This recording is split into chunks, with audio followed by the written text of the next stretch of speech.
We're also going to talk about some properties of antiderivatives, and it turns out that it works well with constant multiples and sum and differences, a lot like the derivative did. If you go back and look at the very first derivative sections, we actually had a similar constant multiple rule and a sum and difference rule for derivatives.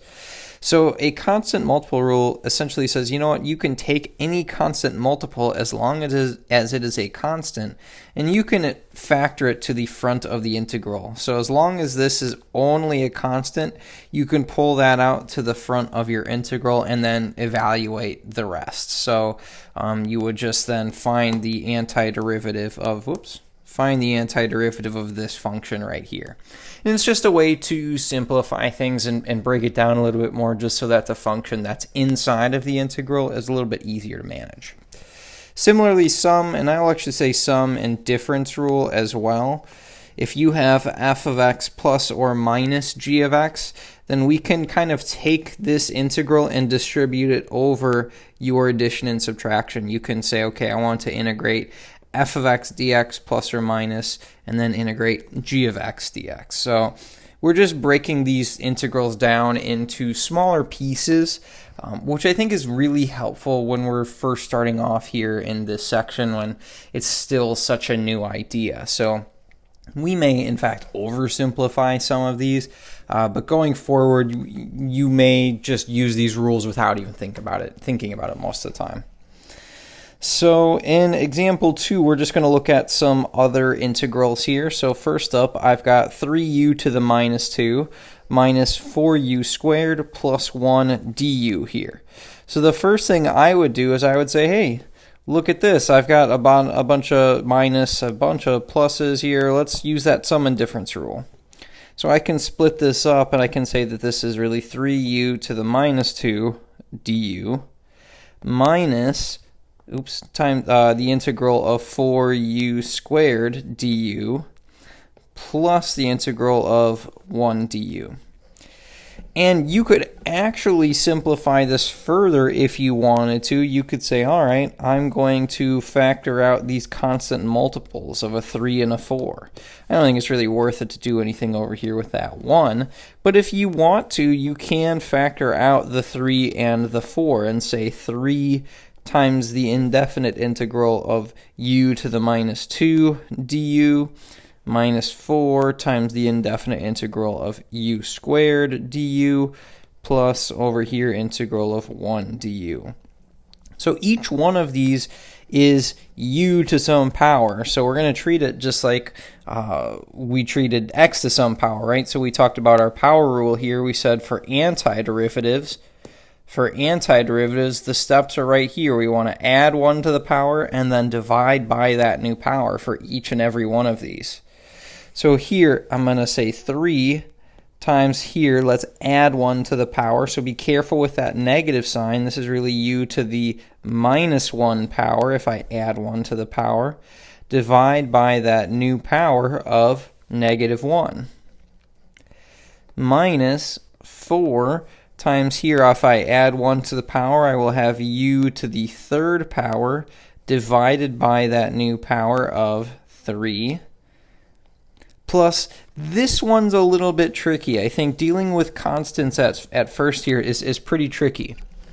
But I'm going to use one little trick here. I'm going to say, you know what, if we're working with the integral of 1, and even just specifically if I'm working with 1, that I can think about as u to the 0 power, because I know that any finite value to the 0 power is just 1. So maybe I would think about this instead of 1, think about this as u to the 0 power. So I'm going to add 1 to the power, u to the first, divided by my new power of 1, and then of course I can't forget about my constant of integration c.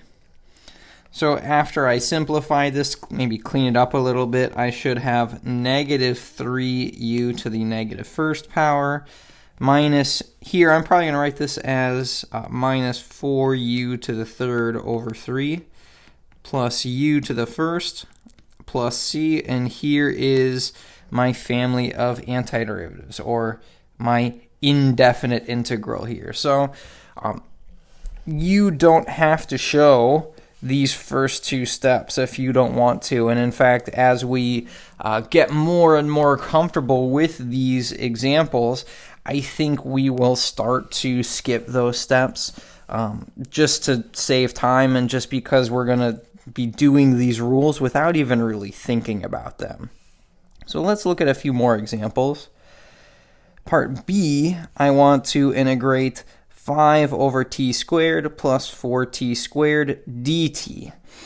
So my power rule won't work if my variable lives in the denominator.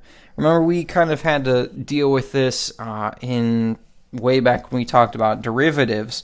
Eventually we said, we could rewrite that with a negative exponent, and that's still the case here. So I'm just going to take one step to rewrite this as 5t to the minus 2 plus 4t squared dt. And now if you wanted to, you could continue to break this up. You could split it up as two separate integrals and then go from there. But I'm going to show you what this looks like if we skip that step. And I think it's manageable here. So the thing about this is 5t, I'm going to add 1 to the power, so my new power is negative 1, divide by that new power of negative 1, plus, okay, I want to do the power rule here, so I'm going to add 1 to the power, 4t to the third, divide by that new power of 3, and then, of course, plus my constant of integration c. So we could leave our answer like this. If you wanted to, you could simplify this first term. We could maybe say that's negative 5. If you want to rewrite it so that it doesn't have a negative exponent, negative 5 over t plus 4t cubed over 3 plus c. And there is our indefinite integral. You can break it up. You'll get the same answer regardless. It's just what are you more comfortable with. Like I said, as long as you're integrating each of these two terms, then you don't necessarily need to show that step of distributing the integral or factoring out the constant multiple. In more complicated problems, then yes, it may be beneficial to do that. But for now, I think when we're just working with these polynomials and simple rational functions, it's not too bad. Last one here before we jump into a different topic. I have 6 times the square root of x dx. Here's an instance where I might say, okay, you know what, we're working with a root here. It's the first time we're working with a root. Why don't I just factor that 6 out right away? And again, I could only do this because 6 is a constant. If I had, say, 6x, I could not factor that out. I can only pull out this constant multiple. But I have 6 times the indefinite integral square root of x. I know that's really another way to write x to the 1/2 power dx. And so, okay, let's go and find our antiderivative. Let's integrate this. 6 times x, let's see, I have to add 1 to the power first. So I'm adding 1, that's the same as 2 over 2, so I should have x to the 3 over 2 power. And then I need to divide by that new power, and so I need to divide by 3/2. This is ugly, and I don't really want to divide by a fraction. I don't think it's a very good way to go about this. So I say, well, dividing by a fraction, the way we do that, we multiply by the reciprocal instead. So instead, I'm going to multiply by the reciprocal of 3/2. That would be 2/3 here. So all I did was multiply by the reciprocal, and we'll simplify this in just a moment. I have to add my constant of integration c. And then we say, okay, we can probably simplify our coefficients here. 6 times 2 would be 12, divided by 3, I have 4x to the 3/2 plus c. Here is my family of antiderivatives, or my indefinite integral. One thing that I will note here, and it's a common error I see in notation quite often when we very first start learning about indefinite integrals. This integral sign and this dx are part of a set of instructions. We talked about that a little bit in the last video. This says, I want you to find the antiderivative of this function with respect to x. It's really telling you what to do. Once you do that power rule, once you find that antiderivative, notice that we no longer have the integral. We drop that squiggly line, and we drop the dx as well as soon as we find our antiderivative. So neither this part nor this part should be in your final answer, because once you've done the thing that it's told you to do, right, it says find the antiderivative with respect to x, I shouldn't need those instructions anymore, so we just drop those off. So just to avoid any confusion, we shouldn't see any sort of integral still in our answer. We shouldn't see a dx still there. Those things should all be gone from our antiderivative once we find our antiderivative. But of course, the power rule is only going to get us so far, right? We used the power rule quite a bit for derivatives, but it didn't handle every single topic. So we got to talk about antiderivatives of other functions as well. So first up is antiderivatives of trig functions. And here we're sort of just going backwards. We're using this idea of, okay, if you were to take the derivative of sine of x, I know that that is cosine of x. So if I want to find the antiderivative of cosine of x, I just kind of go backwards and I say, well, that's sine of x. And I'm kind of repeating this process over and over again here. Derivative of cosine of x, I know that that is opposite sine of x. And here, just to avoid having to always have that negative sign, we just simply multiplied each side by -1 just to get rid of that negative sign. So we said, okay, the antiderivative of sine of x, that is negative cosine of x. If you look at the third one down, just to get one more under our belts here, if I take the derivative of tangent of x, I know that that is secant squared x. So if I want the antiderivative of secant squared x, I will have the derivative of tangent of x, or the antiderivative of tangent of x, excuse me. So we're not really doing anything hugely groundbreaking here, I would say. Some of these, notice that I only have the antiderivatives of the, I only have antiderivatives that result in sine of x, cosine of x, tangent of x, cotangent of x, secant of x, cosecant of x. We're actually not dealing with antiderivatives of all trig functions. You'll notice here that the antiderivative of secant of x dx is not included here. And that's because right now, we don't know how to do that. That's a harder question than we can manage. Right now in this section, we're just trying to say, okay, we know the derivative of all of these functions on the right-hand side, so we should be able to go backwards from their derivatives then in order to find the antiderivatives. So let's use these antiderivatives to answer just a couple of example questions here. First, I have the integral of sine of x times 4 cosecant of x minus cotangent of x dx. Now, the one thing that I'll say here is the integral, just like the derivative, the integral does not play nice with multiplication. So as much as I might want to, I can't just say, well, I'm going to take the antiderivative of sine of x times the antiderivative of 4 cosecant of x minus cotangent of x dx. It's just not going to work that way. I can't do that. So for right now, if you have any multiplication or division, you need to simplify that. So I'm going to think about this as sine of x times 4, and actually here, let's do this. Cosecant of x, well, I know that's 1 over sine of x, so that's really 4 over sine of x minus cotangent of x. Let's see, cotangent of x, that is cosine of x divided by sine of x dx. So I do need to take this sine of x and distribute that through. So let's see, first the sines cancel. I should just have 4 minus, again, sines cancel. Really all of these sine x's will cancel, and I'll be left with 4 minus cosine of x dx. So I've rewritten this function that I'm trying to find the antiderivative of in a way that does not have any multiplication, which is what I want. And now I say, okay, I can take the derivative like I normally would. Or excuse me, the antiderivative like I normally would. So it's easy to get those two mixed up.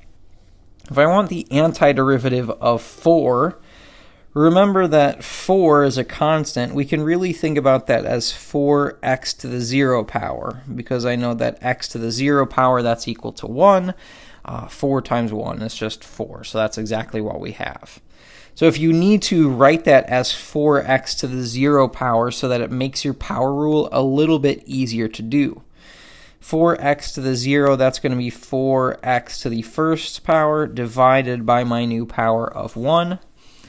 Minus, I want the antiderivative of cosine of x. So I may need to consult my table right here. I see, well, if I'm integrating cosine of x, I'm going to end up with sine of x. So minus sine of x, and then again plus my constant of integration c.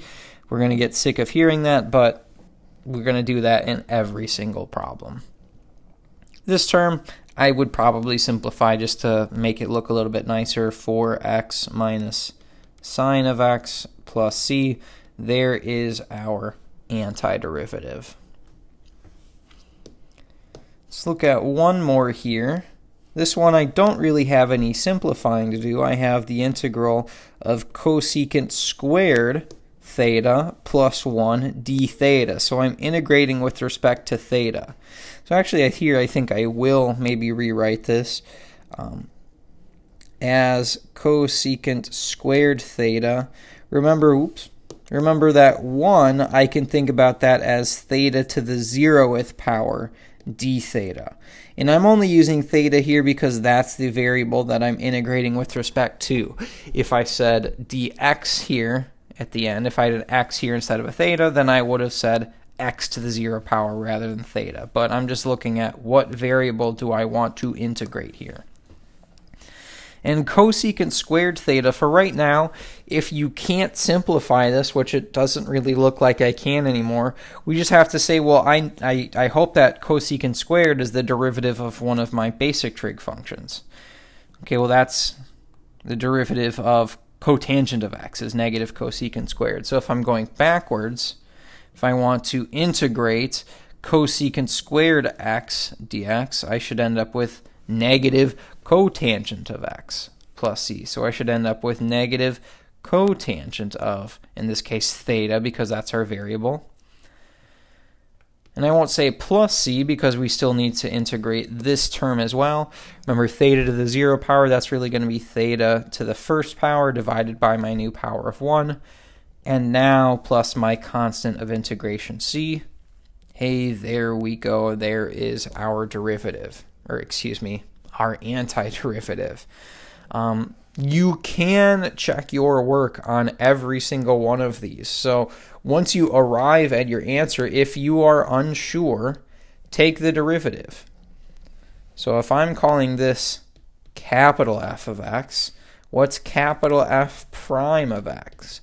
Well, I know that this negative sign is just going to come down.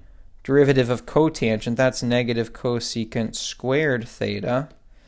Plus here, theta to the first, that's going to be 1 theta to the 0 power, or just 1, plus my constant of integration c. And actually, whoops, I said plus my constant of integration c, but really I won't have that.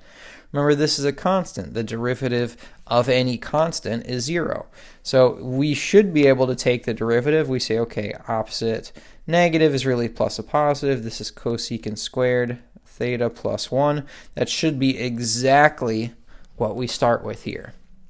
So this is a really nice aspect of the types of problems that we're looking at here, is that hopefully by now we're feeling really comfortable with derivatives. We should be able to check our answer to every single one of these problems just by taking the derivative of the function that we end up with. So if we take the derivative of our antiderivative, we should end up with exactly the functions that we started with.